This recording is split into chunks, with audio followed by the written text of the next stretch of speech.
So, hello electronics and computers, first year. But last I told you about the theorem, what we are going to be discussing in the next chapter. So that was, and I told you about the electrical network, that what is a network and how it made, and what is the node, what is the active network, and what is the passive network, what is a linear network as well, what is the non linear network. ठीक है. After that I told you about the superposition theorem, because in our syllabus we have a four theorems, these are superposition, Thomson, Norton's and maximum power transfer theorem. One of them I told you the statement about the superposition, and I uh, told you that we will discuss and solve the one question on it. So the superposition theorem says that when linear impedance in a network, when a linear impedance a network is connected with two and more than two sources are active in that network, then the current flowing on any point of that network can be found out by the superposition theorem, right? As well, the statement for this is like, if two and more than two sources are connected in any linear network, then then the current flowing from any point of any branch due to that source, the current is algebraic sum of the total current. So that, and you will have to be considered one more thing about this, that this if the two sources are connected, the two sources which I shown you in the diagram also, if the two sources are connected, then you will apply the superposition theorem. But when you solve the network, then you will have to be considered at a time only one source. Like if you are considering the 3 volt, then you will replace this by the internal impedance, or you can say a resistance. If the resistance are not given, then you simply considered as a wire where resistance is 0. When you considering 5 volt, then you will 3 volt you will be replaced by the internal impedance or by a simply wire. Then whatever the value you will get in this branch, like you are finding the value of the current in this branch.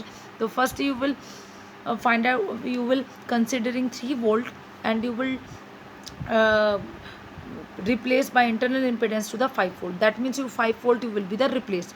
Then the current will be flowing through volt is a I1 dash. Then you will replace ignoring this, and you will consider only this. Then again the current flowing I1 double dash. Then I1 and I1 double dash will be the total algebraic sum in this branch.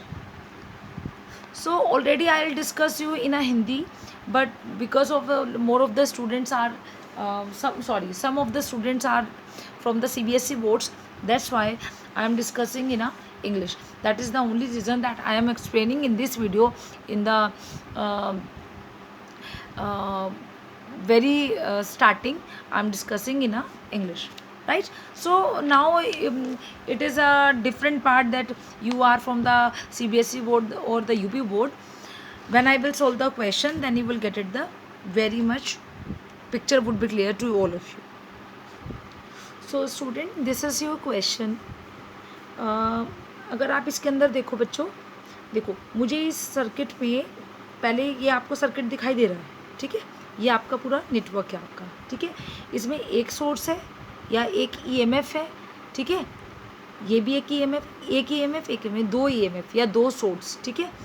और ये network, ये आपके resistance connected है 4 ओम, 10 ओम, 5 ओम, ठीक है?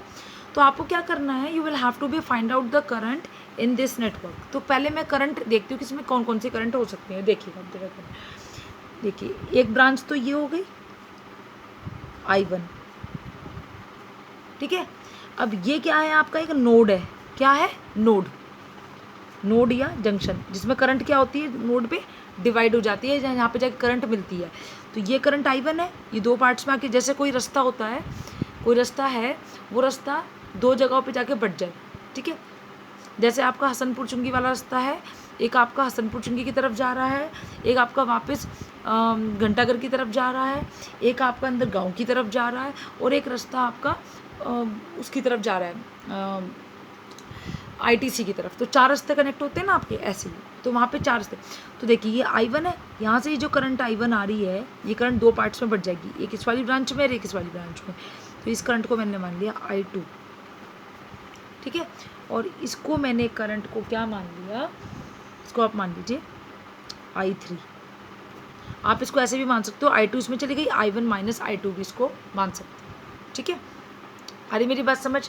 अब मैं इस वैल्यू, इसको आपको क्या करना है, अब आपको इसको इस सर्किट को सॉल्व करना है, ठीक है। आपको find out the current in different branches, आपको डिफरेंट ब्रांचेस में करंट को निकालना है। तो यहाँ पे करंट आपको कौन कौन सी दिखाई दे रही है, I1, I2 और I3, ये तीन करंट्स आपको दिखाई दे रही है।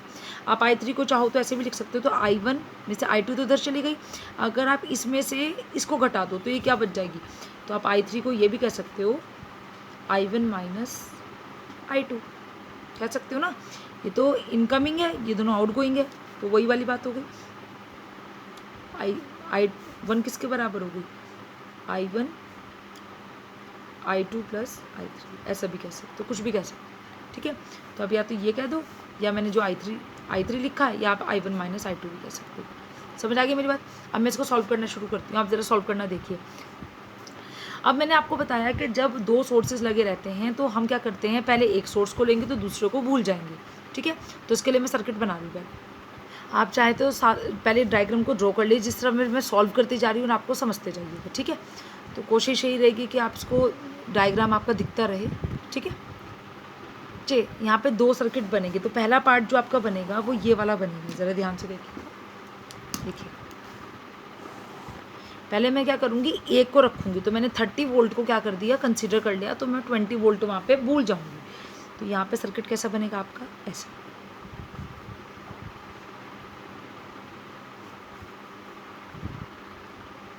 सो बच्चों अभी देखिएगा, इसके अंदर ये दो सर्किट बने हैं इस वाले सर्किट से। एक में हम 30 वोल्ट को कंसीडर किया है, ठीक है, 4 ओम, 10 ओम, ठीक है, 5 ओम। बाकी सर्किट तो पूरा रहेगा, सिर्फ हमें सोर्सेज को हटाना है यहाँ से। तो दो सोर्सेज थे, पहले मैं 30 वोल्ट को लिया तो 20 वोल्ट को हटा दें, क्योंकि हमें ऐसा कुछ ऊपर क्वेश्चन में दिया नहीं है कि इसकी जो रेजिस्टेंस है, अगर हमें ये दिया होता कि इस वाले सोर्स की जो रेजिस्टेंस है या इम्पीडेंस है वो इतने ओम है, तो फिर वो आप यहाँ ओम लगा देते, इतने ओम लगा देते। लेकिन अभी ऐसा कुछ दिया नहीं है, तो आप इसको सिंपली इसको रिप्लेस कर दीजिए, ठीक है। अब पहला सर्किट ही हो गया। जब आप किसको कंसीडर कर रहे हो, 30 वोल्ट को कंसीडर कर रहे हो, फिर आप क्या कर रहे हो, दूसरे में आप 20 वोल्ट को कंसीडर कर रहे हो। तो 20 वोल्ट को कंसीडर करोगे तो ये 30 वोल्ट यहाँ से रिप्लेस हो जाएगा, हट जाएगा, ठीक है। बाकी सर्किट आपका दूसरा का तो रहेगा। अब मैंने आपको बताया जैसे यहाँ पे करंट I1 है, ये करंट I1, एक बार तो I1 जो करंट है वो दो करंट्स का सम आएगा। पहले जब आप ये I1 है, इसमें तो मान लीजिए इसको I1 डैश, यहाँ क्या है I3 डैश, और ये क्या आ जाएगा I2 डैश, ठीक है। और इसमें चलेंगे तो क्या आएगा I1 double dash, I2 double dash, और ये क्या जाएगा I3 डबल डैश, ठीक है। और जब पूरा सर्किट वापस जाएगा तो क्या, यानी ये जो करंट I1 होगी ये किसके बराबर आएगी, I1 dash plus I1 double dash. मैं यहाँ लिख देती हूँ, I1 बराबर किसके आएगा, I1 dash plus I1 double dash. इसी तरह I2 dash, I2 double dash. इसी तरह I3 dash plus I3 double dash, ठीक है। क्योंकि ब्रांच तो वही है ना, ब्रांच तो 4 ओम वाली ब्रांच I1, ये वाली ब्रांच जो है वो I1 है। अब उस I1 में एक बार 30 वोल्ट की वजह से हो रही है तो उसको I1 डैश मान लो, फिर इसको मान लो, इन दोनों का जो सम आएगा, तो ब्रांच तो अभी भी यही है, यही ब्रांच है, इन दोनों ब्रांच का सम क्या जाएगा, कंबाइंड पूरे सर्किट की, समझ आई मेरी बात? अब मैं इसको सॉल्व करना बता रही हूँ। देखिए इसमें KVL लगाएंगे सिंपल। तो KVL हमेशा कैसे चलता है? करंट हमेशा क्लोज लूप में चलती है। क्लोज लूप का मतलब हो गया दिस वन, ठीक है। तो ये प्लस है, ऐसे नहीं चलोगे, ये प्लस आगे माइनस आगे ना, तो लोअर पोटेंशियल से हाई पोटेंशियल जहाँ से शुरू हुआ है वहीं पे खत्म होगा। तो ये हो गया आपकी पहला लूप हो गया 1। फिर इसी तरह इस वाले में चलो, इस वाले में आ जाएगा लूप, ये तो कहीं से भी शुरू कर लो, I2, ये दूसरा लूप हो गया। इसी तरह जब आप इसमें चलेंगे, ठीक है, तब आप क्या करेंगे, फिर से ये देख लीजिए, कैसे भी चला लीजिए, आपकी मर्जी है, ठीक है। फिर से आप में कैसे चले, आप इस तरीके से चले, ठीक है, और फिर आप चले इसके अंदर इस तरीके से, चाहे आप इसको ऐसे भी चला सकते हो, ठीक है। चलाना पूरा क्लोज है, या तो यहाँ से यहाँ चलाओ, चाहे यहाँ से यहाँ चले, ठीक है। तो ये 1 हो गया और ये आपका 2 हो गया। अब मैं इसमें KVL लगाऊंगी, आपको सिंपल KVL लगाना है और कुछ नहीं करना है, ठीक है। हाँ बच्चों, KVL लगाएंगे हम, ठीक है।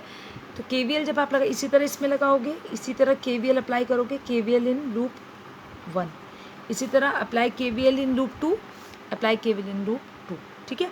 तो जब KVL किरचॉफ वोल्टेज लो, यानी आपको वोल्टेज लो लगाना है, तो वोल्टेज का मतलब क्या है, V = IR, हर एक पॉइंट पे, हर एक कंपोनेंट के अक्रॉस आपको IR कैलकुलेट करना है।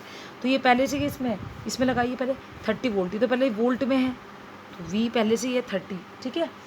फिर पहला प्लस ले लो, बाकी सारा माइनस ले लो और इक्वल टू 0 कर दो, क्योंकि किरचॉफ वोल्टेज लो ये कहता है ना कि किसी बंद पाश में, किसी क्लोज लूप में टोटल EMF जो होती है वो किसके होते हैं, इक्वल टू 0 की होती है, ठीक है। ये 30 वोल्ट, फिर प्लस माइनस माइनस, प्लस से माइनस की तरफ माइनस, ठीक है, प्लस से माइनस पे जाना ना, कमी हो रही है, ड्रॉप हो रहा है, माइनस क्या लेना है, KVL, तो V हर बार IR कैलकुलेट कर, ये ऑलरेडी V की फॉर्म में था तो इसको तो पूरा पूरा लिख दिया। इसका वोल्टेज कितना है आ जाएगा IR, तो I क्या है I1 डैश और R क्या है 4, तो IR, R क्या है 4 और I क्या है I1 डैश, ठीक है। फिर चले ऐसे चलेंगे, आइए फिर क्या आ जाएगा, प्लस माइनस क्या आ जाएगा, फिर से प्लस से माइनस हो रहा है, minus IR 10 I3 dash dash और इक्वल टू, वापस में यहाँ ख़त्म हो गया, इक्वल टू 0, ठीक है। अरे मेरी बात समझ, इसको फटाफट सॉल्व कर दें। हाँ तो बच्चों फिर सेकंड में करेंगे, तो यहाँ से स्टार्ट कर दो और ये यहाँ से स्टार्ट करते हैं, इस वाले पे करते हैं, तो पहले वाला हम हमेशा पॉजिटिव मान रहे हैं, ठीक है। फिर से क्या हो जाएगा, ये रजिस्टर है तो IR, तो 10 I3 डैश, ठीक है। फिर इस पे चलेंगे, I यहाँ पे आगे खत्म हो गया, तो IR, तो बीच में क्या पड़ रहा है इसमें 5, तो ये प्लस से माइनस की तरफ आ रहा है, तो -5, करंट क्या है I2 डैश इक्वल टू 0, ठीक है। तो ये वैल्यू क्या आ जाएगी आपकी, देखिए I3 10 I3 डैश।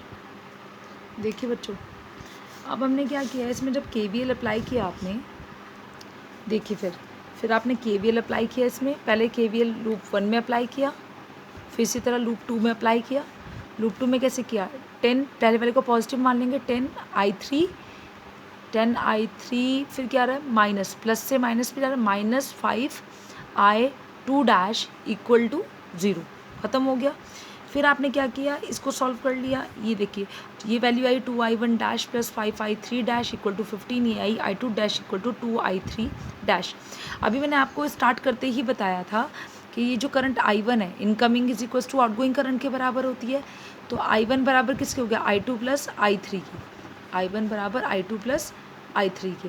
तो अब हम ये कह सकते हैं कि अगर मैं I3 को क्या मान सकती हूँ, I3 को I1 माइनस I2, अगर आप इसे ऐसे करोगे, I3 की वैल्यू निकालना चाहो तो ये इधर चला जाएगा, तो I3 की जगह आप I1 minus I2 dash I1 minus I2 की वैल्यू रख सकते हैं, ठीक है।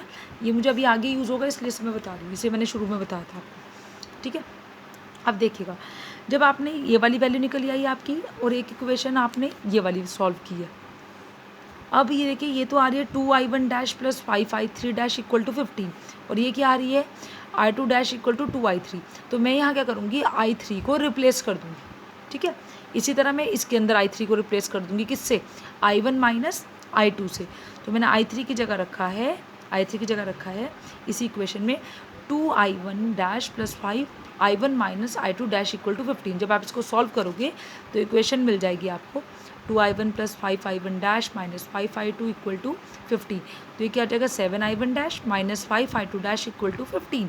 तो ये वाली वैल्यू आ रही है। अब ये यहाँ पे अब हमें I2 डैश की वैल्यू यहाँ से मिल जाएगी, लेकिन ये फिर से I3 की फॉर्म में है, तो हम क्या करेंगे यहाँ से भी इसको सॉल्व करेंगे। ये देखिएगा I2 dash equal to 2I3 dash, I3 dash की जगह क्या रखोगे फिर से वही I1 dash minus I2 dash. यहाँ से आप क्या करोगे I2 dash equal to 2I1 dash minus 2I2 dash, और इसको सॉल्व करोगे 3I2 डैश, इधर चल जाएगा 3I2 dash equal to 2I1 dash. तो I2 डैश की वैल्यू यहाँ से क्या आ जाएगी 2/3I1 डैश। तो ये I1 डैश की वैल्यू आ जाएगी।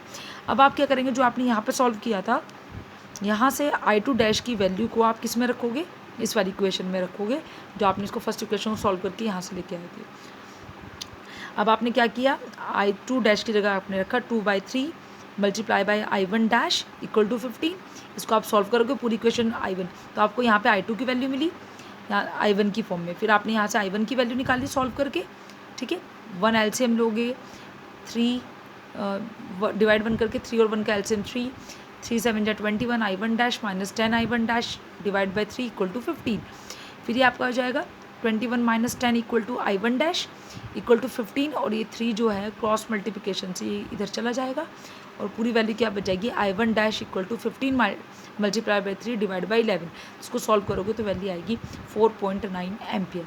45 divide by 11 that is 4.9 ampere, ठीक है।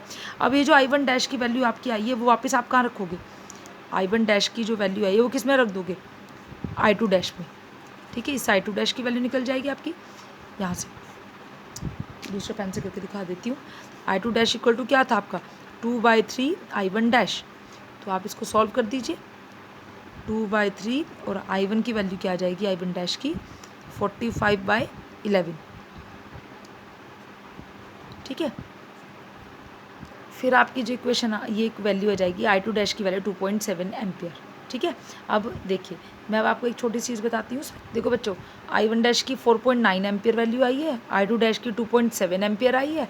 अब I3 डैश की वैल्यू क्या थी, अभी I3 में हम बार बार क्या रिप्लेस कर रहे थे I1 dash minus I2 dash रख दो, 4.9 माइनस 2.7 तो कितना आ जाएगा, ये आ जाएगा आपका I3 डैश आपका यहाँ से आ जाएगा 9 में 7 2.2 एम्पियर, ठीक है I3 डैश। तो अब आपकी I1 डैश की वैल्यू हो गई, I2 डैश की भी आ गई और I3 डैश की भी। अगर आप क्रॉस चेक करना चाहो, क्योंकि आपको पता है इनकमिंग करंट आउटगोइंग करंट के बराबर होते हैं, तो I1 डैश की वैल्यू किसके बराबर आनी चाहिए, I1 डैश इनकमिंग है, ये दोनों आउटगोइंग है, तो I1 डैश बराबर किसके आ जाना चाहिए I2 dash plus I3 dash, ठीक है। तो इन दोनों की जब वैल्यू आप ऐड करोगे तो आपकी वैल्यू यही मिल रही है आपको 2.2, और आप 2.7 को करोगे तो ये I1 डैश के बराबर है, ठीक है। इसी तरह हम किसके लिए करेंगे, KVL लगाएंगे 20 वोल्ट को कंसीडर करते हुए, ठीक है। इसको मैं सॉल्व नहीं करूँगी, सिर्फ इक्वेशन लिखूँगी और डायरेक्ट वैल्यू बताऊँगी आपको। चलिए फिर से पहले वाला काम करते हैं फटाफट। सारी इस पे वैल्यू लगा दी तो आपको थोड़ा इजी रहता है, ठीक है। ये प्लस ये माइनस, ये प्लस ये माइनस, ठीक है। सॉल्व करेंगे फटाफट। अब देखिएगा आप चलिए इधर प्लस से माइनस, ठीक है। तो ये माइनस पहले इस वाले लूप में चलाएंगे, ठीक है। तो चलाइए, तो क्या हो जाएगा, प्लस से माइनस जा रहा है -4, और करंट क्या है I1 डैश, क्योंकि I1 तो हम I1 डैश तो उसके लिए है और I1 पूरी इसके लिए है, तो यहाँ पे I1 डैश है तो यहाँ पे I1 डबल डैश हो जाएगी जब हम 20 वोल्ट को करेंगे I1 डबल डैश, ठीक है। फिर आपका आ जाएगा माइनस क्या आ जाएगा 10 I3 डैश, या आप डायरेक्टली लिख सकते I3 डबल डैश, या आप क्या लिख सकते हो I2 minus I1 minus I2 dash, ठीक है। फिर क्या आ जाएगा, ये आ जाएगा प्लस, ये भी प्लस से माइनस जा रहा है -20 इक्वल टू 0, ठीक है। तो वैल्यू क्या आ जाएगी आपकी 2 I1 डैश डबल डैश, ठीक है। ये आ जाएगी आपकी वैल्यू। देखिए इसको सॉल्व जब आप करेंगे तो मैंने यहाँ पे साथ में ही I3 को पहले रिप्लेस कर दिया, I1 double dash minus I2 double dash, ये वैल्यू आ जाएगी आपकी 7 I1 double dash minus 5 I2 double dash -10, ठीक है। अब फिर सेकंड वाले पे लगाएंगे, इस वाले पे, ठीक है। तो सेकंड वाले पे जब आप लगाएंगे तो क्या आ जाएगा, यहाँ से इसको यहाँ पे चाहे तो ऐसे लगा लीजिए, इसको यहाँ से लगा रहे हैं, 20 से यहाँ से स्टार्ट कर रहे हैं, ये यहाँ से यूँ करते हुए, तो सेकंड लूप 2 चलाने पर क्या आ जाएगी आपकी वैल्यू, ये आपकी वैल्यू आ रही है बच्चों 20, पहले सोर्स से अगर आप स्टार्ट करें तो उसको पहले प्लस ही मान लेते हैं, ठीक है। 20 फिर माइनस से प्लस चले, अभी आप ऐसे चल रहे हो ना, तो जैसे लूप में पड़ रहा है तो 20 इसको प्लस मान लिया। अब यहाँ देखो, अब बाकी होगा कंपोनेंट्स, माइनस है ये प्लस है, तो -10। जब प्लस से माइनस चलते तो माइनस होता है ना, अब माइनस से प्लस हो रहा है, उल्टा हो रहा है, तो क्या हो जाएगा, प्लस हो जाएगा, प्लस 10i3 डबल डैश और फिर क्या आ जाएगा, प्लस से माइनस, फिर क्या हो जाएगा, -5i2 double dash equal to 0, ठीक है। ठीक है, अब ये जो इक्वेशन यहाँ से आ जाएगी, इसी को यहीं से सॉल्व कर देते हैं फटाफट। देखिए 20 plus 10i1 double dash minus 10i2 double dash minus 5i2 double dash equal to 0, तो क्या आ जाएगा, 10i1 डबल डैश, ठीक है, ये क्या हो जाएगा, 15i2 डबल डैश, ठीक है, और ये क्या आ जाएगा, -20। एक इक्वेशन ये आ गई और एक इक्वेशन आपकी यहाँ से आई थी ये वाली, इसे भी मैं यहीं लिख देती हूँ, ठीक है, सॉल्व करने में ईजी रहेगा। 7i1 double dash minus 5i2 double dash और फिर -10, इसको सॉल्व कर दें, ठीक है। सॉल्व आपको करना आता है, ठीक। ये देखिए नीचे वाली इक्वेशन को, ये फर्स्ट थी ये सेकंड थी, मैंने सेकंड वाली इक्वेशन को 3 से मल्टीप्लाई किया, 3 7 जा 21 यही लिख दिया मैंने, फिर 3 5 जा 15, फिर 3 10 जा 30, फिर आप साइन चेंज कर दीजिए इसको, इक्वेशन इसको ये हो जाएगी ना, ये तो इसकी ये आ गई, माइनस देन प्लस, ये वाला तो आपका कट ही जाएगा, ठीक है, ये वाला कट जाएगा, क्या बचेगा, 10 में 20, 11i1 डबल डैश माइनस के और क्या आ जाएगा 10, ठीक है। तो i1 डबल डैश की जो वैल्यू आ रही है दैट इज़ 10/11, ठीक है। तो ये वाली वैल्यू विद माइनस साइन, ठीक है, माइनस साइन सिर्फ डायरेक्शन को बता रहा है, ठीक है। तो ये आपके पॉइंट से भी कम में वैल्यू आएगी है, ठीक है, 0.9 के आसपास आ एम, ठीक है। हाँ बच्चों, तो ये वाली वैल्यू आप डाल डूल के आपकी i1 और i2 डैश की वैल्यू आ जाएगी, and after that what will you do, उसके बाद आपका आ जाएगा, जैसे आपको अब i3 की वैल्यू निकालनी हो तो i3 double dash is equal to i1 double dash minus i2 double dash, तो जो आपकी i1 की वैल्यू आई है यहाँ पे 0.9, ठीक है, और ये आगे 0.10, ये तो 0.9 जो भी आपकी वैल्यू आएगी 0.1, तो 0.8 के आसपास आपकी वैल्यू हो जाएगी, ठीक है, इतने एम पे। तो यानी आपकी i1 की भी वैल्यू आ गई, तो इसको फटाफट सॉल्व कर ले, यहाँ देख लेते हैं। देखिए पहले से आपकी जो वैल्यू आई थी वो ये आई थी, देखिए ये वैल्यू आई, जब हम 30 वोल्ट को कंसीडर किया तो i1 की वैल्यू ये, i2 की ये, i3 की है, 20 वोल्ट को कंसीडर किया तो वैल्यू आई i1 double dash, i2 double dash, i3 double dash. अब हमें इस नेटवर्क में हमें तो करंट i1 की वैल्यू चाहिए, तो i1 की वैल्यू कैसे होगी, एल्जेब्रिक सम, यही तो कहता है ना सुपरपोजिशन थ्योरम यही तो कहता है कि करंट का, कि किसी भी पॉइंट पर फ्लो करने वाली करंट का मान सभी करंट्स के एल्जेब्रिक सम के बराबर होगा, तो यानी सभी करंट के, इस करंट के एल्जेब्रिक सम के बराबर, तो i1 dash, i1 double dash, ठीक है, i2 क्या, i2 dash, i2 double dash, i3 dash, i3 double dash, तो ये वाली वैल्यू किस है 4.9 प्लस 0.9, तो क्या आ जाएगा 5.8 एम्पियर, राइट। फिर आ जाएगा 2.7 प्लस 0.10, कुछ भी मान लो, तो ये आपकी आ जाएगी 2.8 एम्पियर। अगर कैलकुलेशन में थोड़ा ऊपर नीचे हो ना तो सेकंड वाले लूप में तो आप देख लीजिएगा, ठीक है, करना आपको इसी तरीके से, जो नहीं समझ आएगा या कहीं कोई प्रॉब्लम होगी इसको नोट करके रखिएगा, जैसे ही क्लासेस स्टार्ट होंगी तो ये आपके डाउट्स ही क्लियर होंगे बस उसके अंदर, ठीक है। फिर i3 देखिएगा 2.2 प्लस 0.8, तो कितना आ जाएगा 3 एम्पियर, ये आपकी करंट है। समझ आ रही मेरी बात,